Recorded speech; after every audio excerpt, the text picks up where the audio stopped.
Hello guys, eto nagawa tayo ng macaroni. Kung matatandaan nyo, yung sauce na ito yung ginawa ko noon pa with ano yung tuna at saka yung mayroon siyang atay ng manok na dinurog, diga. Tandaan nyo yun. Madami kasi akong ginawa noon. Ngayon, ang ginagawa ko kasi pag mga madadami akong niluluto, hindi ko isinasama lahat yun sa pasta. Kasi si Lolo, hanggang 2 beses lang pwede siya kumain ng pagkain. Hindi na pwedeng patatluhan araw.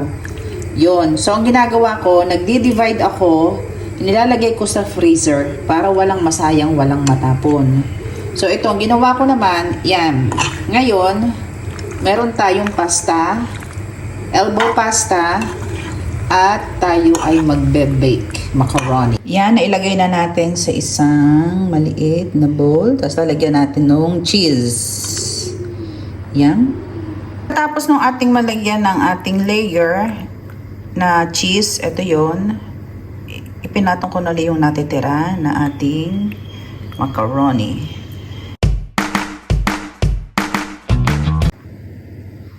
Dalawa and tatlo. Yan. Okay, medyo anting pikpikin ng kaunti at gawa ng overload. Ito guys, yan. Yan ang style niya ha.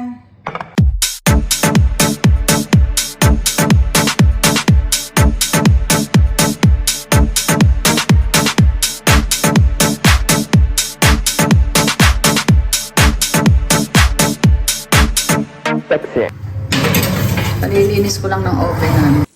Ito yun na. Napakaganda. Oh.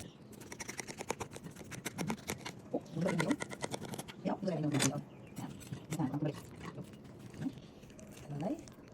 wow. Uy, grabe to ah.